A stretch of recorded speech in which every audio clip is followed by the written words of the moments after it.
Kalau boleh jujur teman-teman,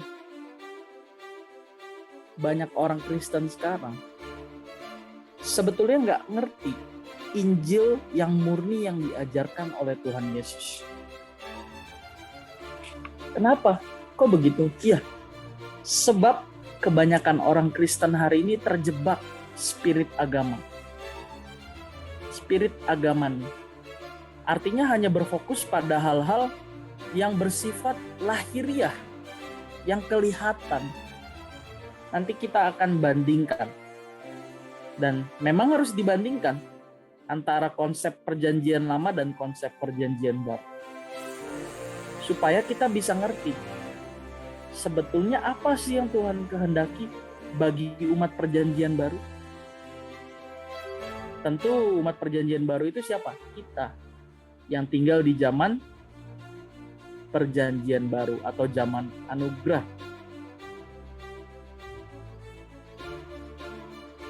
Banyak orang Kristen tidak mengerti sekali lagi Injil yang murni yang diajarkan oleh Tuhan Yesus.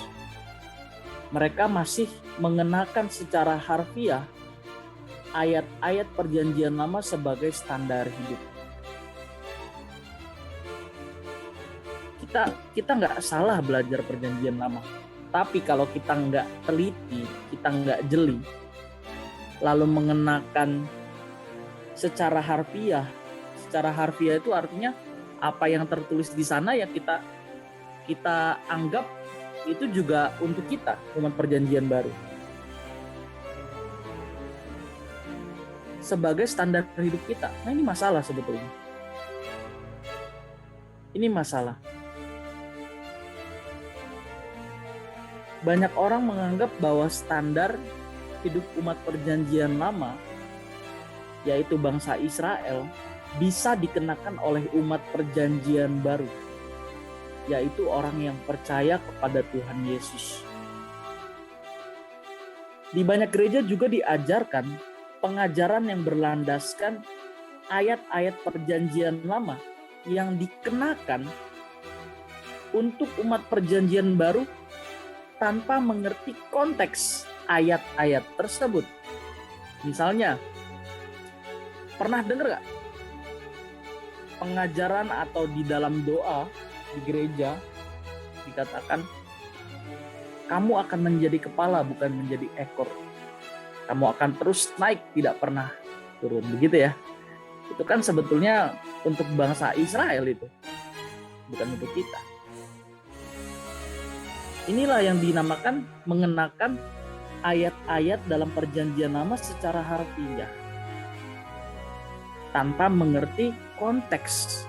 Apa sih yang dimaksud dengan konteks? Konteks itu artinya kamu harus tahu cerita atau latar belakang keseluruhan ayat itu bicara tentang apa. Ayat sebelum dan ayat sesudahnya itu bicara apa. Jangan kita comot satu ayat tanpa kita mengerti ayat sebelumnya dan ayat sesudahnya. Ini namanya di luar konteks. Ini namanya eisegese. Eisegese itu artinya memasukkan pikiran ke dalam Alkitab. Jadi yang benar apa? Yang benar itu exegese. Jadi ada dua istilah di sini. Yang pertama adalah eisegese, artinya memasukkan pengertian kita ke dalam Alkitab. Dan yang kedua adalah exegese. Exegese artinya adalah menarik keluar firman atau kebenaran, sehingga itu boleh menjadi pengertian atau cara memandang kita. Kalau orang ambil satu ayat terus menerjemahkan menurut pengertiannya sendiri, ini namanya eisegese. Anggap ya bedanya ya. Kalau exegese kita mencoba mengerti ayat ini sebenarnya bicara apa sih? Ini untuk siapa ayatnya? Dan kira-kira latar belakang ayat ini ditulis kenapa ya? Nah ini namanya exegese. Menarik keluar pengertian. Bukan memasukkan ke dalam pengertian kita.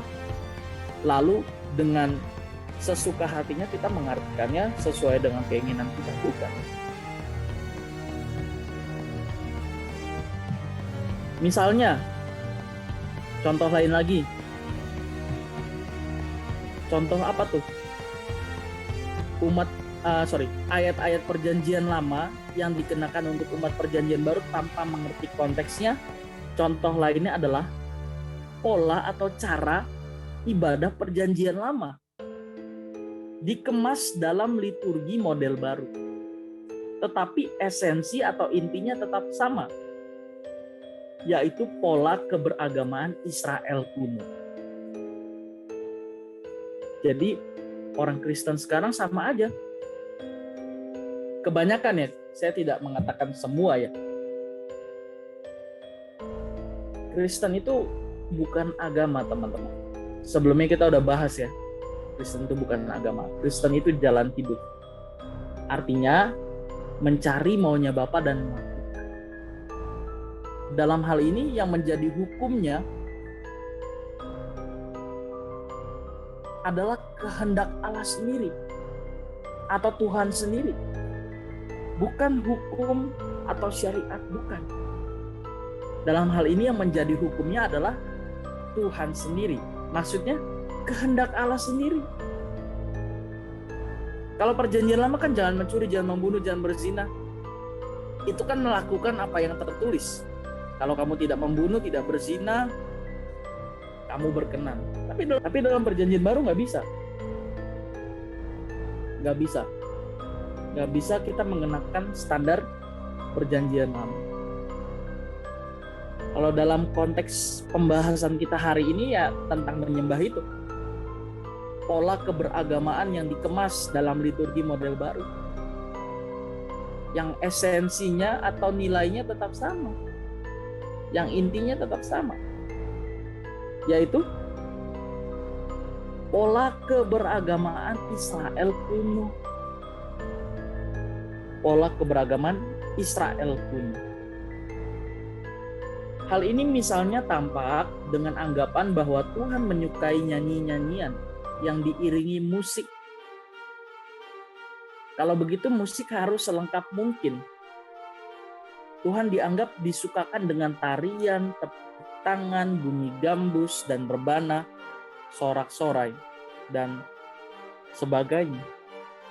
Karena itu dalam ibadah, itu semua harus ada. Di dalam liturgi tersebut, mereka merasa sudah menyembah Tuhan dan menyenangkan hati Tuhan. Padahal, konsep perjanjian baru yang ditawarkan oleh Tuhan Yesus itu bukan yang demikian.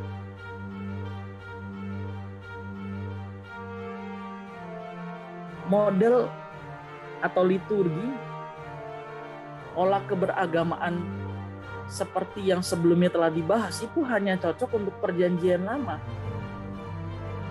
Untuk perjanjian baru jadi apa dong? Untuk perjanjian baru, Tuhan Yesus mengajarkan bahwa kita harus menyembah Allah di dalam roh dan kebenaran. Nanti kita buka ayat Yohanes 4 ayat 24 ya. Tapi nanti kita bukanya.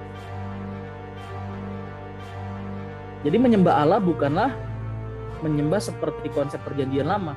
Kalau untuk umat perjanjian lama itu berkenan. Itu cukup.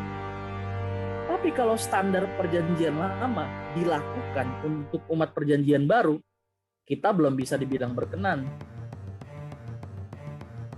Kita belum bisa menyukakan atau menyenangkan hati Tuhan. Jadi bukan penampilan lahiriahnya, bukan hal yang kelihatan seperti tadi nyanyian-nyanyian, terus apa lagi?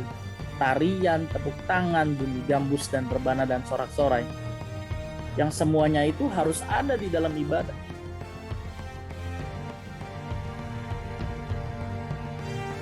Harus dimengerti bahwa yang disukai Tuhan bukan penampilan lahiriahnya.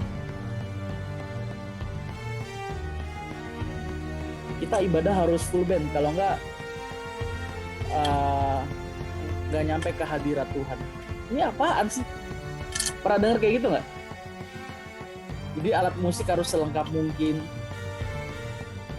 Harus ada apa tuh yang biasa nari-nari tuh? Lupa saya, apa namanya ya? Tamborin. Ya, kalau nggak ada hal-hal seperti itu, dianggap belum menyukakan hati Tuhan. Tolong deh dimengerti bahwa bukan penampilan lahiriah yang menyukakan hati Tuhan. Kalau di teman-teman agama seberang kita tahu ya, ada yang ibadahnya 7 waktu, ada yang ibadahnya 5 waktu. Itu kan penekanannya sangat lahiriah ya, sikap tubuh ya. Bukan berarti nggak boleh seperti itu, boleh dengan catatan kita harus punya pengertian yang benar dan sikap hati yang benar. Dan tentu apa yang diekspresikan melalui ibadah itu merupakan ekspresi dari kehidupan kita yang benar setiap hari. Nangkap nggak nih? Jadi orang yang hidupnya benar, kemudian mengekspresikan ibadahnya dengan sikap tubuh, itu yang benar. Nah, kebanyakan orang kan hanya bersikap, hanya menampilkan penampilan lahiriah saja. Seperti berlutut, berbaring, terus apalagi mengangkat tangan, macam-macam tuh. Tapi bukan itu sebetulnya penekanannya, bukan itu esensinya. Kalau untuk umat perjanjian lama, oke, masih dimungkinkan. Kenapa? Karena umat perjanjian lama belum mengenal Tuhan Yesus. Belum mengenal. Jadi nggak tahu yang benar kayak apa. Nangkep? Jadi belum ada contohnya. Yap. Kalau misalnya dari setiap masing-masing orang kayak penyembahannya tuh beda-beda, misalnya ada orang yang kayak dia tanpa mengangkat tangan, tapi dia kayak berdoa doang gitu, dia udah kayak masuk hadirat Tuhan dan sungguh-sungguh. Tapi ada lagi orang kayak mengangkat tangan, tapi itu udah itunya untuk menyembah Tuhan tuh biar dapat feelnya tuh kayak gitu. Itu salah gak sih? Karena kan setiap masing dari orang-orang tuh beda-beda kan, Kak. Ya. Namanya juga ekspresi ya. Pasti bisa beda-beda. Ada yang angkat tangan, ada yang diem aja. Ada yang sampai nangis, ada juga yang nggak nangis. Itu kan ekspresi. Tapi kalau dia cuma nangis pada saat ibadah, terus pada saat habis ibadah, kelakuannya rusak lagi sama. Kayak kelakuan sebelum ibadah. Itu kan artinya dia hanya menekankan sikap lahiriah saja. Saya muak dengan orang-orang yang pakai baju seperti orang suci tapi kelakuannya jauh dari kata benar, jauh dari kata baik. Nah, itulah sebetulnya yang dihindarkan. Tapi bukan berarti ini sesuatu yang salah. Sekali lagi, menyembah itu harus merupakan ekspresi dari kehidupan kita setiap hari. Kalau orang selama hidupnya itu benar, maksudnya dalam hari-hari hidupnya dia benar, tulus orangnya, terus mau berusaha untuk mengerti kehendak Tuhan dan melakukannya. Nah, pada saat menyembah, apa yang dia tampilkan, yaitu sikap tubuh atau sikap lahiriahnya, itu merupakan sesuatu yang natural. Karena itu merupakan ekspresi dari kehidupannya setiap hari. Nangkep ya?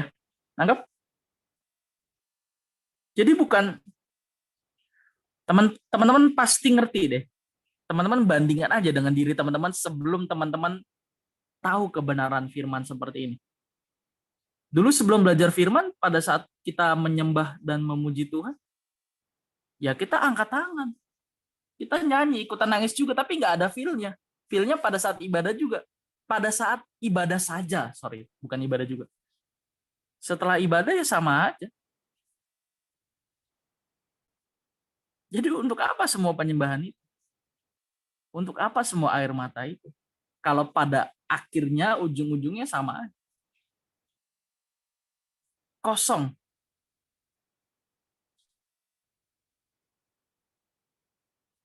Oke, kita lanjut.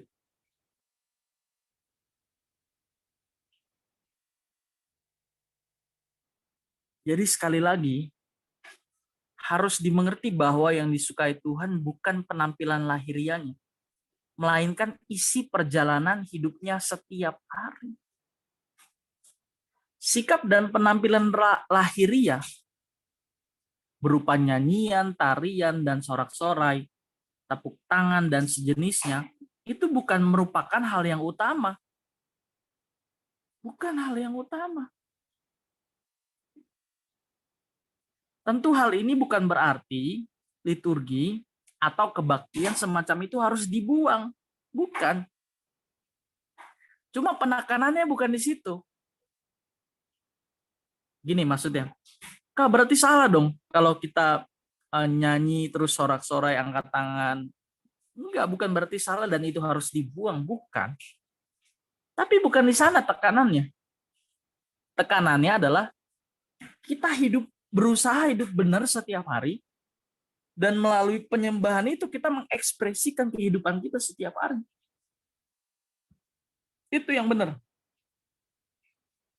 Itu yang benar.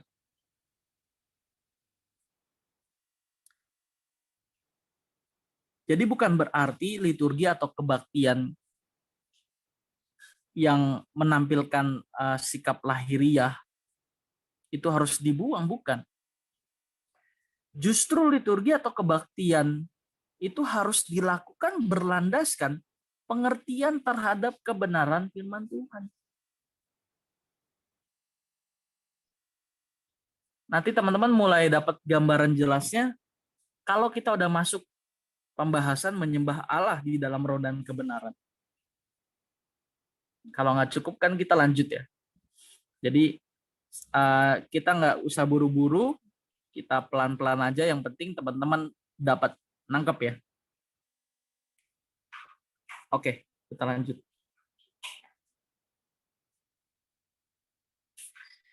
Liturgi haruslah merupakan ekspresi dari kenyataan yang dialami umat dalam hidupnya setiap hari.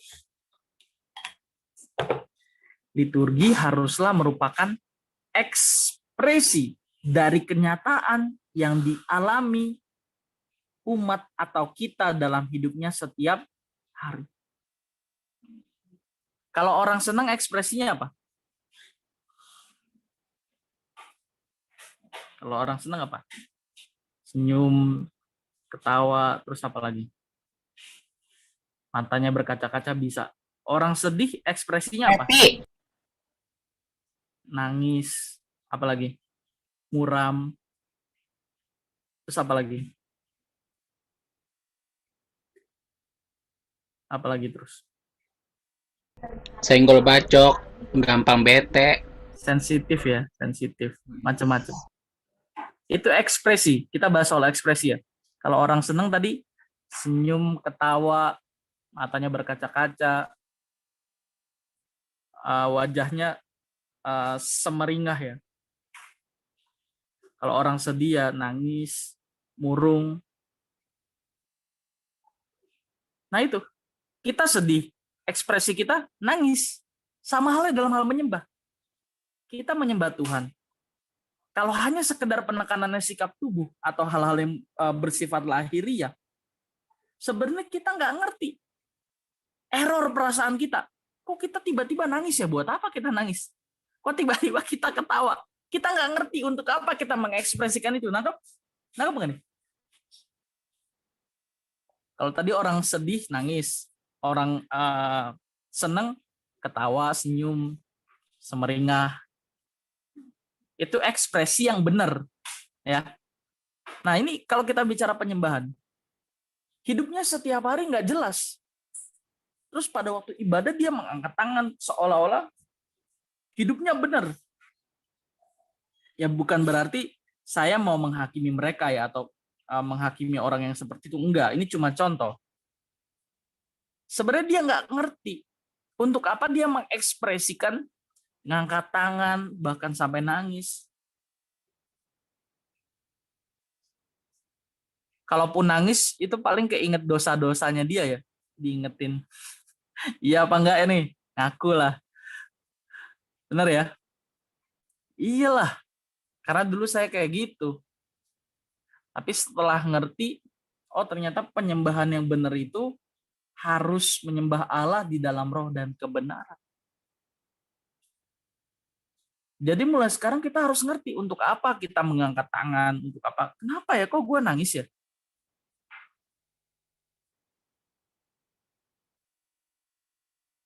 Kita belajar tulus. Dan tentu hidup kita sehari-hari itu harus benar. Tentu nggak langsung jadi benar, pasti jatuh bangun. Iya, itu akan terjadi pada setiap orang. Tapi kalau kita nggak niat buat benar, terus kita mengekspresikan seolah-olah kita mencintai Tuhan, itu kan munafik namanya. Ibarat orang tiba-tiba nangis. Lu lagi sedih ya? Enggak. Gua nggak lagi sedih, kenapa nangis? Nggak tahu, pengen nangis aja. Kan error. Error namanya perasaannya. Demikian juga dalam menyembah Tuhan. Kita harus menggunakan segenap kesadaran kita. Jadi sesuatu yang kita ekspresikan itu bukan manipulasi. Kita tidak sedang menipu Tuhan. Tapi itu benar-benar ekspresi natural. Karena memang kita mencintai Tuhan. Nah, ini penyembahan yang benar. Ini penyembahan yang benar.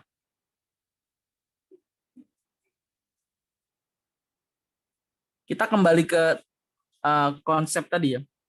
Bukan penampilan lahiriah. Menyembah itu adalah ekspresi dari kehidupan kita sehari-hari. Kalau orang memahami penyembahan itu adalah sikap lahiriah, maka kesalahan ini akan mengakibatkan banyak orang Kristen tidak mengalami standar hidup umat perjanjian baru yang semestinya harus sudah keluar dari pola keberagaman agama Yahudi. Yang harusnya sudah keluar dari pola keberagaman agama Yahudi. Umat perjanjian baru harus menyelenggarakan hidup sesuai dengan apa yang diajarkan oleh Tuhan Yesus. Apa itu tadi? Penyembah Allah dalam roh dan kebenaran. Allah itu roh. Allah itu roh. Maka kalau kita ingin menyembah Allah yang adalah roh, kita haruslah menyembah Ia di dalam roh dan kebenaran. Maksudnya apa? Nanti. Kita buka dulu ayatnya ya. Yohanes 4 ayat yang ke-24. Silakan dibuka lalu dibaca.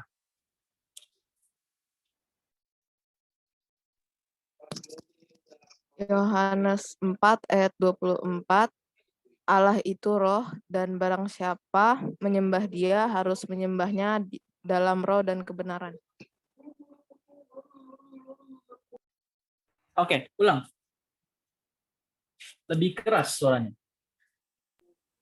Yohanes 4 ayat 24, Allah itu roh dan barang siapa menyembah Dia harus menyembahnya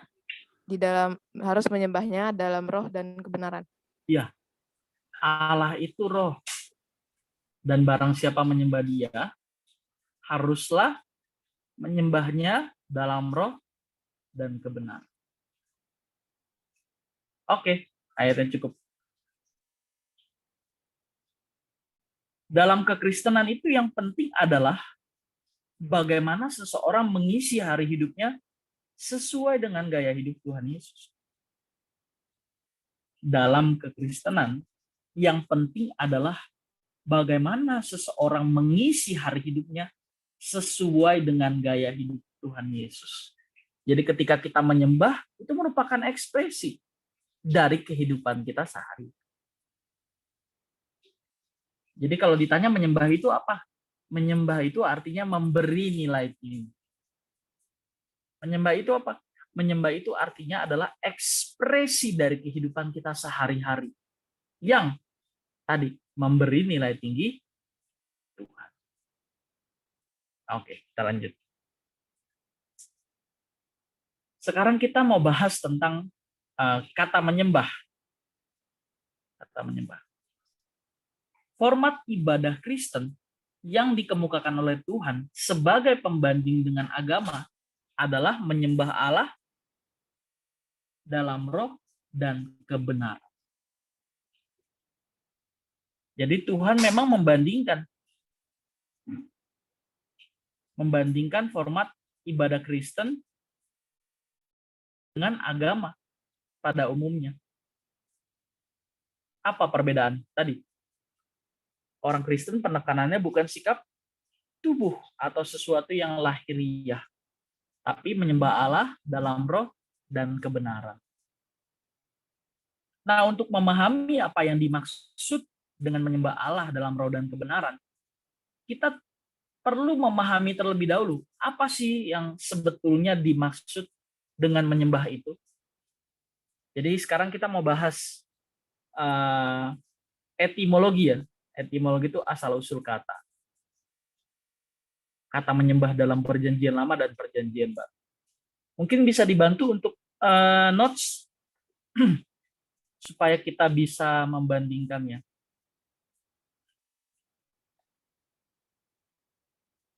Oke, jadi untuk memahami yang dimaksud dengan menyembah Allah dalam roh dan kebenaran, sekali lagi kita perlu memahami apa yang dimaksud dengan menyembah itu. Dalam teks asli Alkitab Perjanjian Lama, dapat ditemukan dua kata utama terkait dengan menyembah. Ditulis deh. Dalam teks asli Alkitab Perjanjian Lama,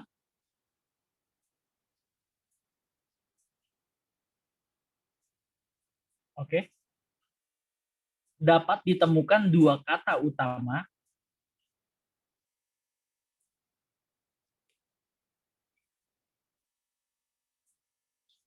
terkait dengan menyembah. Menyembahnya dibikin tanda kutip ya, dengan menyembah. Dikasih tanda kutip. Perjanjian Lama, P-nya besar, L-nya besar. Perjanjian Lama. Oke, jadi pertama-tama kita mau masuk dulu nih ke dalam Perjanjian Lama. Kata menyembah dalam Perjanjian Lama ada dua yang sering muncul atau yang merupakan dua kata utama terkait dengan menyembah. Yang pertama adalah syakha.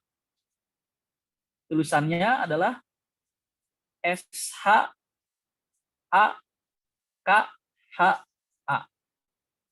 Syakha, betul. Syakha artinya adalah berlutut atau berbaring. Syakha artinya berlutut atau berbaring. Dengan kepala menyentuh tanah di antara dua lutut. Dengan kepala menyentuh tanah di antara dua lutut. Teman-teman dapat nggak nih gambarannya soal syakha? Jadi seperti teman kita kalau ibadah tuh mereka bersujud, nah itu namanya syakha. Syakha. Nangkep nggak gambarannya? Teman kita, teman agama seberang ya, Muslim, itu kan kalau ibadah kan bersujud kepala menyentuh tanah di antara dua lutut. Itu namanya syakha. Nah, kemudian kata kedua adalah sagat. Jadi tulis satu syakha, kedua sagat.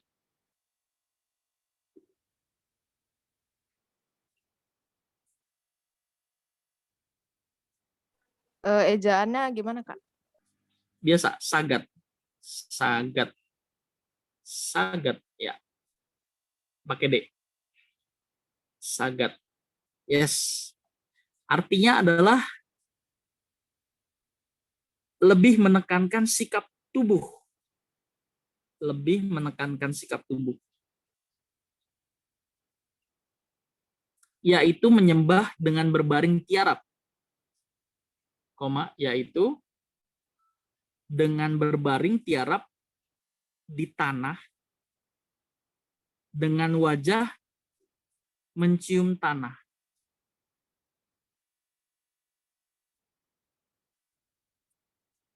Titik. Hal ini menunjukkan sikap hormat sedalam-dalamnya kepada Tuhan. Hal ini menunjukkan sikap hormat sedalam-dalamnya kepada Tuhan. Visualnya gimana tuh, Kak? Teman-teman tahu planking nggak?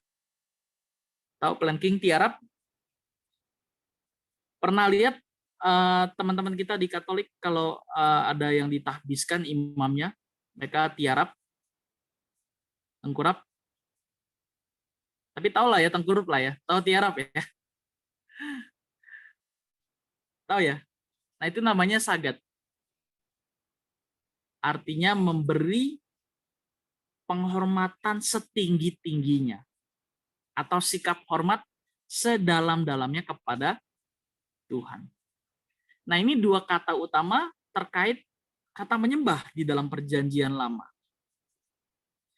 Lalu dalam perjanjian baru, kata apa yang sejajar dengan syakha dan sagat? Nah, sekarang kita bahas perjanjian baru. Padanan kata yang sejajar dengan syakha dan sagat dalam perjanjian baru adalah padanan kata yang sejajar dengan syakha dan sagat dalam perjanjian baru. Syakha, tanda kutip, dan sagat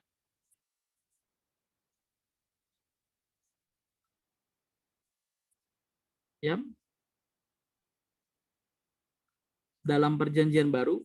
D-nya berarti kecil tuh, dalam perjanjian baru.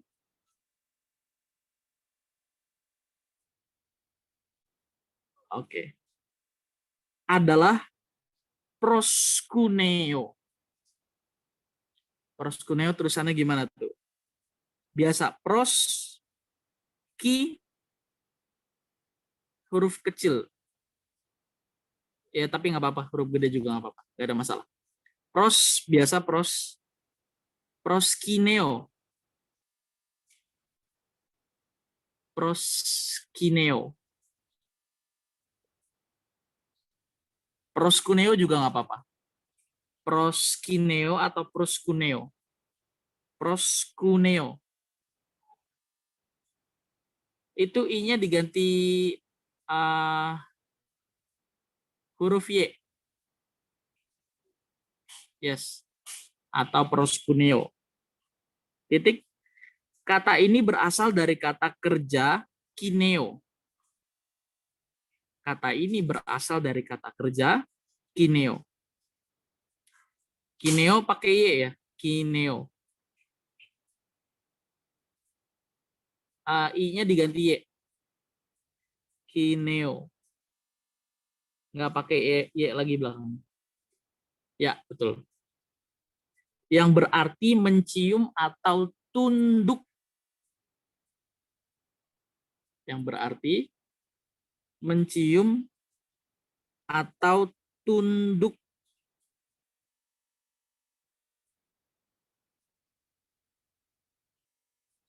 Oke, tanda kutip kata mencium dan tunduknya.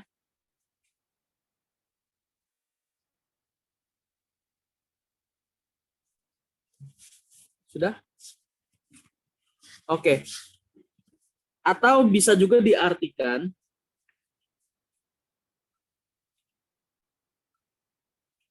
sikap atau isyarat. Sikap atau isyarat yang mengekspresikan ketergantungan atau ketertundukan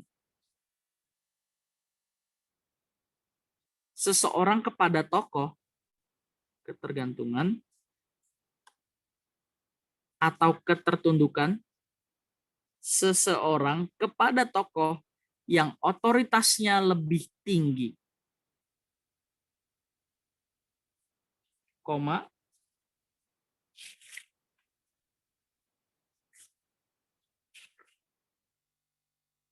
Dalam kurung merebahkan diri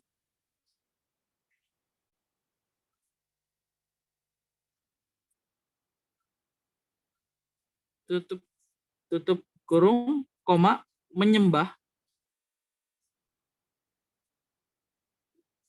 Sorry, komanya dihapus dulu. Nggak usah pakai apostrof lagi. Jadi langsung merebahkan diri, nggak usah pakai koma, menyembah tanpa apostrof, tanpa dalam kurung.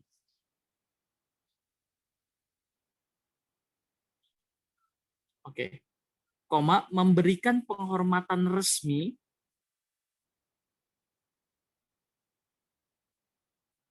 koma, menyembah dengan tiarap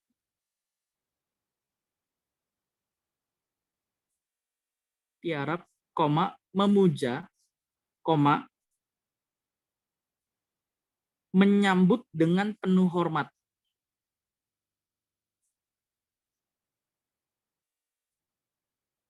Titik. Oke, jadi dalam perjanjian baru, padanan kata yang sejajar dengan syakha dan sagat, kata dalam perjanjian lama yang berarti menyembah adalah kata proskuneo. Padanan kata yang sejajar dengan syakha dan sagat dalam perjanjian baru adalah proskuneo. Dari kata kerja kineo yang berarti mencium atau tunduk. Atau bisa juga diartikan sebagai sikap atau isyarat yang mengekspresikan ketergantungan atau ketertundukan seseorang kepada tokoh yang otoritasnya lebih tinggi. Merebahkan diri, menyembah, memberikan penghormatan resmi, menyembah dengan tiarap, memuja, menyambut dengan penuh hormat. Nah, bawahnya lagi, biasanya kata proskuneo ini digunakan untuk menunjukkan sikap seseorang yang tunduk,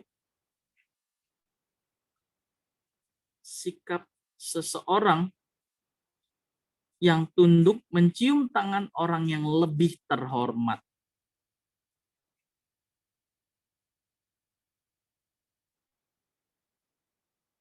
Orang yang lebih terhormat.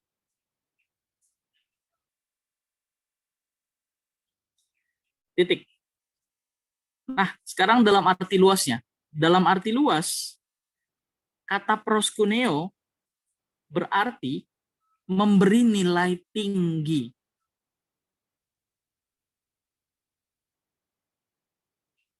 Dalam arti luas, kata proskuneo berarti memberi nilai tinggi kepada sesuatu atau terhadap sesuatu atau seseorang. Titik. Jadi kalau dikatakan menyembah Tuhan, maksudnya adalah memberi nilai tinggi. Nangkap ya? Karena kata menyembah dalam perjanjian baru itu ada dua sebetulnya. Ada proskuneo dan ada treskia. Habis ini kita bahas kata treskia. Tapi proskuneo itu arti luasnya adalah memberi nilai tinggi. Jadi kalau dikatakan kita menyembah Tuhan, artinya kita memberi nilai tinggi kepada Tuhan. Memberi nilai tinggi. Sekarang kita bahas kata selanjutnya. Kata yang sejajar dengan proskuneo dalam perjanjian baru, di bawahnya aja, di enter. Oke. Kata yang sejajar dengan proskuneo dalam perjanjian baru adalah treskia. P-nya besar, perjanjian baru. Perjanjian baru, huruf besar, P-nya dan B-nya. Kata yang sejajar dengan proskuneo dalam perjanjian baru adalah treskia. Tulisannya T-H-R-E-S kia. Treskia. Titik. Kata ini berarti ekspresi ibadah kepada pribadi yang disembah. Kata ini berarti ekspresi ibadah kepada pribadi yang disembah. Dari kalimat ekspresi sampai disembah itu di tanda kutip. Ekspresi. Ya. Titik. Koma. Koma. Yang tentu disertai dengan kerelaan merendahkan diri. Yang tentu disertai kerelaan merendahkan diri. Titik. Pak, Yap. boleh nanya? Ya, boleh. Maksudnya ekspresi ibadah kepada pribadi yang disembah, kalau pribadi yang disembah kan harusnya kita tahu ya. Nah, kalau ekspresi ibadahnya itu maksudnya kayak gimana tuh? Ya, tentu memberi nilai tinggi lewat perbuatan atau perilaku atau sikap tubuh. Kalau dalam konteks penyembahan ya, ya tadi penekanan sikap tubuh, tapi itu merupakan ekspresi dari kehidupan sehari-hari. Jadi memberi nilai tinggi kita yang kita ekspresikan di dalam ibadah itu adalah ekspresi atau wujud dari kehidupan kita sehari-hari.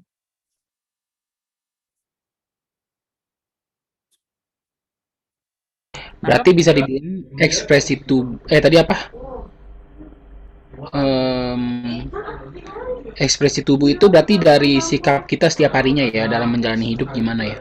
Iya, tentu. Oke. Thank you. Ibadah kepada pribadi yang disembah. Tentu ekspresi ini merupakan wujud dari kehidupan kita sehari-hari. Bukan peragaan kosong. Bukan peragaan kosong. Peragaan kosong itu apa? Ya kita angkat tangan, kita ikut nyanyi, tepuk tangan, tapi tidak disertai dengan perbuatan hidup yang benar setiap hari. Ini namanya peragaan kosong. Oke, kita lanjut dulu ya.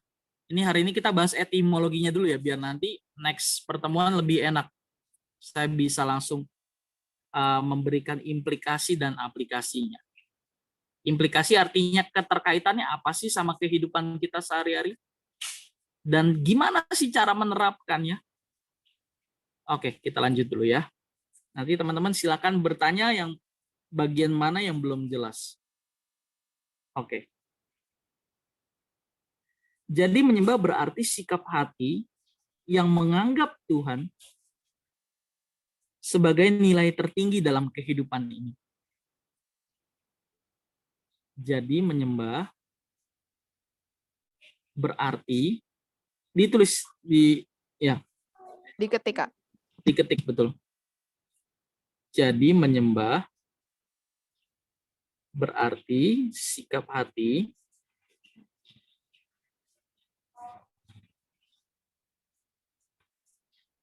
yang menganggap Tuhan sebagai nilai tertinggi dalam kehidupan ini.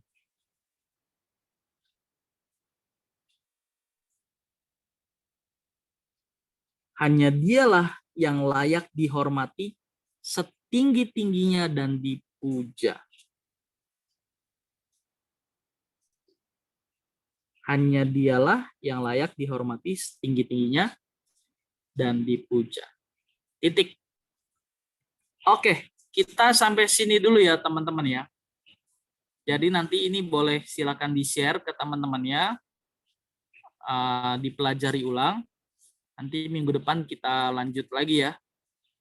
Minggu depan berarti temanya adalah menyembah Allah dalam roh dan kebenaran. Menyembah Allah dalam roh dan kebenaran. Minggu depan ada kuis tentang ini, seru kali ya? Ya nggak sih? Kalau Sambil mau buat boleh. Silakan. buat nginep buat ini apa? Ingat-ingat